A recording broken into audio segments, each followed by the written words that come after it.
So we have is Black Innova G. Okay. So what's the price? It's April 2026. 1,674,000. Alright. Guys, kung ayaw nyo maniwala na minsan lang ang unit nito, tawagan nyo ako. Okay? Ang mass production currently in the Philippines is Innova XE. Okay? Innova XE, inulit ko Okay? So sa Innova G, ang suggestion ko is any color na tayo. Any color na available, any color na may production. Kung ayaw nyo maniwala, mag-ikot kayo nationwide. Okay? So, large division kami. Most of the units nandito, guys. Right? Pasukin natin agad. Tama-tama, nakabukas. By the way, okay, meron tong input ng susi. Yan. So, meron tayong input ng susi. So, meron tong maroon brown fabric dito. Okay. Ganda siya. Then, ito, hard plastic. Door function, door lock. Okay. So, window control. Meron siyang fold and unfold. Okay. Ito yung joystick to adjust the mirrors. One cup holder under, extended. Then, meron tong reflector dito. Yan. So, just in case yan, nasa roadside kayo, at least, when you open the door, nakikita ng mga ibang sasakyan. It will serve as a reflector. Then, meron tayong Toyota word dito. Okay? So, manual adjust yung seats, pero meron tong seat height adjuster. So, ayan, kita nyo pa rin yung Tiger design niya. It's Tiger design fabric. Okay? With brown stitching. Nice, ganda. And yan, naka-plastic pa. Kita nyo, bagong-bago. And ulitin ko, guys, kung ayaw nyo maniwala, konti lang ang ratio ng production nitong Innova G and also the Innova V. Okay? Well, let's go inside. So, meron itong cup holder dito. Okay, ganda niya. Then, meron siyang wood panel design. Ito yung nagpapaganda Kung maalala nyo, meron kayong classmate na may sasakyan sila dati, may mga wood panel design. It signifies being the top of the line most of the time kapag ka meron mga wood panel design. Okay? Yan, magandang indicator yan. Then, ito yung aircon design niya. Yan. So, guys, dito, believe it or not, yung mga ibang kakilala kong yan, maraming sasakyan or marunong sa sasakyan, ang Innova, ang binibili nila dito is engine power. Okay? Of course, being Toyota is number one is the reliability. So yun, shinare ko lang yun Not so many fancy, but the engine reliability. So meron tayong parking sensor dito. Yan So push siya. Then, ito yung open ng hood, open ng gas. Right? So, tara, pasok tayo.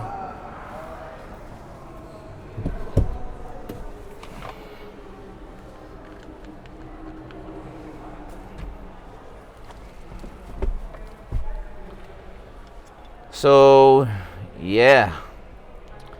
Meron tayong volume control. Skip, adjust ng radio station or skip ng music. Mode, summary ko lang, this is the shortcut for this infotainment. So, habang nagdadrive ka, at least nakafocus ka sa road while pushing this, nagsiswitch siya ng station. AM, FM, Bluetooth, yan. So, this one is for the answer call and hang up. Okay? So, the Toyota emblem, of course, signifies, usually nandito naman lagi yung busina. And meron tayong, yan, ang ganda ng pagka-silver accent niya. It's slightly matte. Okay? Yan. Then, ito naman, meron tayo ulit brown accent. Yan. Wood panel design for the dashboard only. Okay? Then, with gray, dark gray stitching. Nice. So, look at the speedometer, guys. Yan. So, yeah, ang ganda niyan. So, moving on dito sa ating infotainment. So, look at my hand. Ito yung size niya kasi laki ng kamay ko Okay? That's the size. So, meron to auxiliary. Yan Then, USB. Classic, yung mga mahilig sa atin mag-USB, lagyan nyo ng MP3. Then, ito, meron ditong small hole for the mic. Okay? Then, hazard button, clock adjustment, aircon vent. Yan. Then, ito yung na-mention ko being second to the top of the line, meron din siyang wood panel. Nice. So, actually, itong Innova G, nagawa to. Kung hindi kaya yung top of the line na V, of course, medyo mas pricey yun. Merong ginawang Innova G. Okay? Like I mentioned doon sa intro ko, yun yung differences na nilang dalawa. Right? So, meron tong, ayan, dalawa yung pocket na dito. Front pocket niya. Then, the glove compartment. Ayan. Okay, lagayan ng mga files natin. Warranty booklet, manual. So, yan. Meron tayong mirror dito. Guys, so every time you slide this one, this light will lit. Okay? Yan. So, right now, it's not gonna light because wala tong battery. The battery is not connected. Alright? Yan. Same goes here at the driver's side.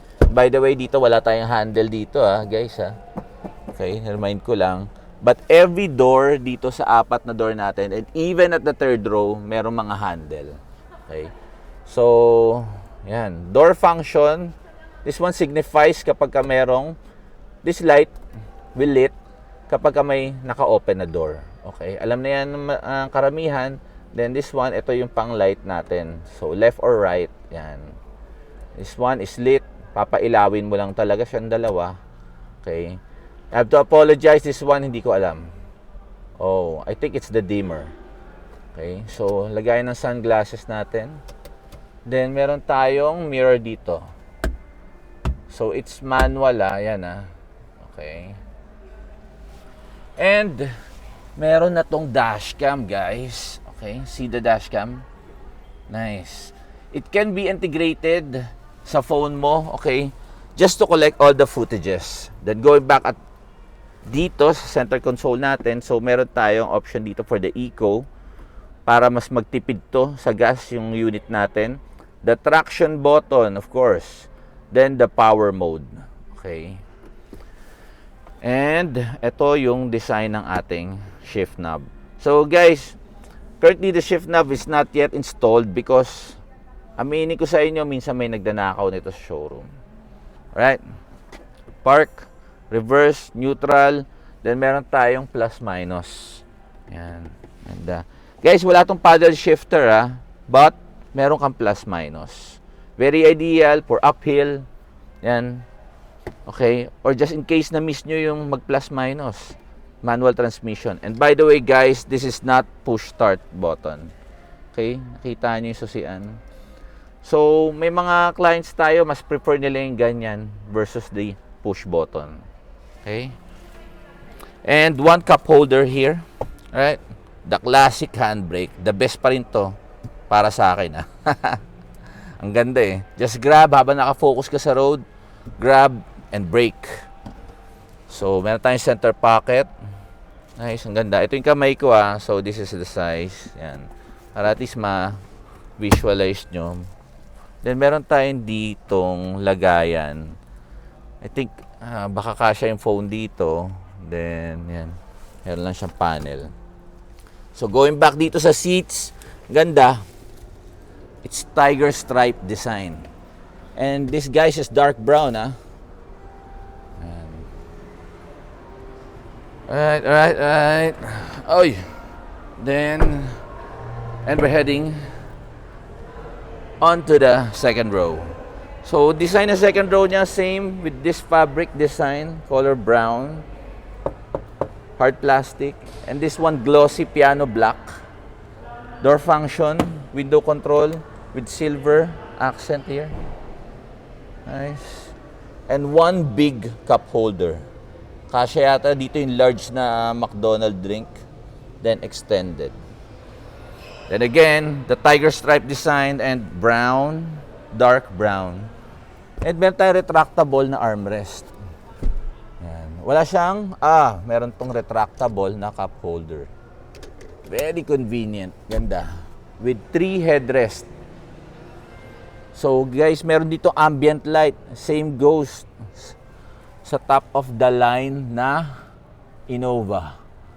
Right? So nandito meron tayong ilaw dito sa left and right sa kabilang side. Then center cabin light. Okay. Ganda nung aircon niyan. Ito nandito sa harap. Then nandito yung controls niya. So meron siyang dim light. Ito para dito sa ambient light. May ambient light to guys itong ceiling niya. So pwede mo i-control yung dim niya. Then ito yung air blower ng aircon. Automax off. Okay. Nice. Then guys, ito ito yung aircon vent niya sa third row. Kita nyo So dalawa. Dalawa din sa second row, dalawa sa third row. Right? Nice. And ito yung maganda. Meron kang lamesa, guys. Yan. Oh, ready to go. Take out na, drive-thru. Yan And by the way, meron tong max weight lang. So 10 kilogram, actually ang bigat na nun 10 kilogram Yan. So pwede mo rin siya ulit i-retract. Okay. Then meron tayong power supply dito sa likod. Okay, yung classic na lighter siya, yung bilog. Nice, nice, nice. So guys, I'm not sure kung ma-open ko tong tailgate just because minsan wala tong battery charge. Let's try it. Oh, okay. Sorry, wala siyang battery ngayon. I cannot show the third row pero ikutan na natin to ngayon. So ito yung gusto ko sa Innova, yung ganda ng design ng ilaw niya. Para siyang boomerang. So, 2.8 engine, 300 plus torque power. Innova G. By the way guys, share ko lang, yung urban cruiser namin, the full electric unit, is meron din siyang 300 torque power level. Imagine that, being the full electric engine, and ang lakas ng torque power niya. Ayan. So if you're interested with the full electric unit, the urban cruiser or the BZ4X, meron na akong vlog niyan in my TikTok and also in my YouTube account. And meron tong spoiler. Ayan. That's a spoiler. And the shark fin antenna. Nice. And 4 yung backing sensor nito, backing sonars. 1, 2, 3, 4. So, 4 sonars. Integrated din dyan yung parking sensor like I mentioned at the dashboard. Yung button doon. Okay? So, the sporty mags. It's two-tone design. Okay? Yan. So, anong size ng mags? 16. Okay? Like I mentioned sa intro. Pero, sa top of the line na Innova V, meron siyang 17-inch mags. So, recap ko lang. Innova G is 16 inches. And the Innova V, the top of the line, is 17 inches. By the way, guys, kung a-avail nyo to via financing, meron kaming libreng undercoat dito. Full body rust proof. So, para sa mga may hindi alam, iitiman yung buong under chassis mo. And also, ito, yung mga ilalim na yan. Yan. Iitiman yan. So, that's an added protection against rust. So, nag-aware of yun Hindi yun forever. Okay? And this one is the side mirror. Usually, I start with at the side mirror pero nauna tayong pumasok. So, chrome design with integrated signal light. Nice. That's the Innova G. Ang ganda. Sa mga ayaw maniwala ng paulit-ulit, wala naman masama. Umikot na lang kayo nationwide. price is 1,674,000 para doon sa mga nagra-rant natin, non-stop ranting, na wala daw price yung vlog ko. Yan. I mention it. Okay? Kasi Innova G, ayaw ulit maniwala. Ikot lang nationwide. Check nyo kung may unit. Okay?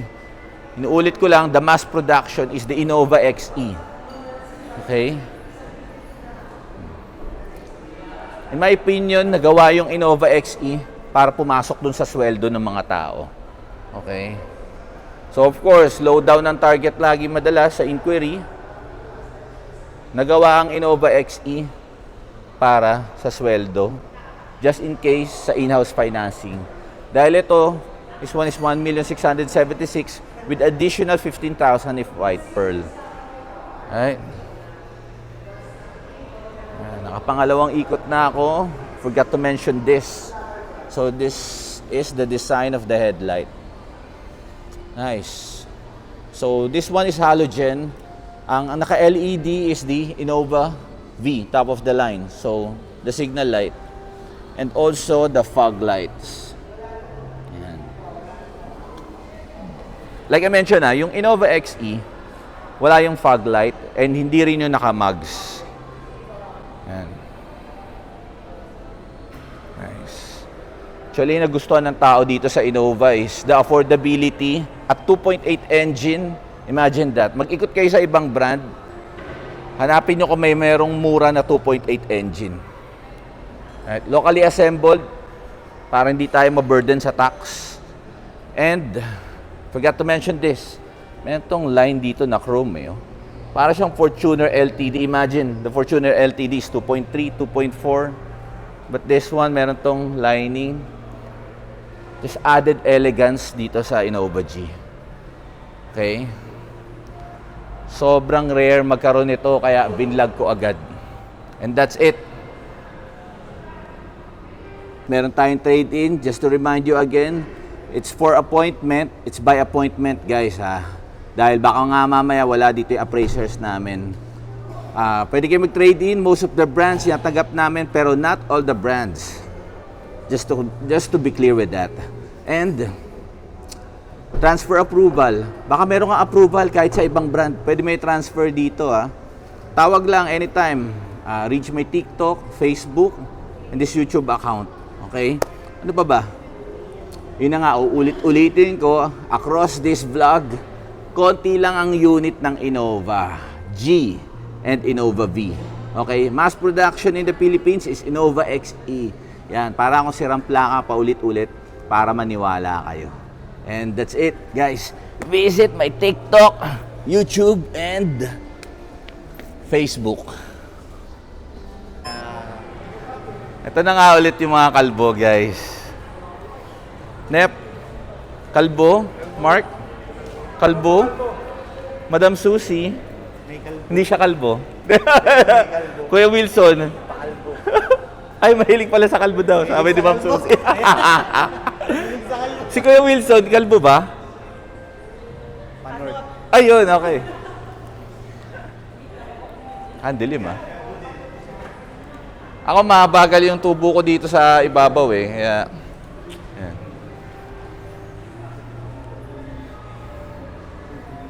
Yes, sir. Etong dalawa, marami silang buhok. Anong buhok? Anong buhok pa? Anong buhok pa? Tumapat dyan, ayan. Naka-live, ano yan Anong buhok pa? Yan. Tumapat dyan, ayan. Medyo kakaroon ng planetary alignment. Ayan.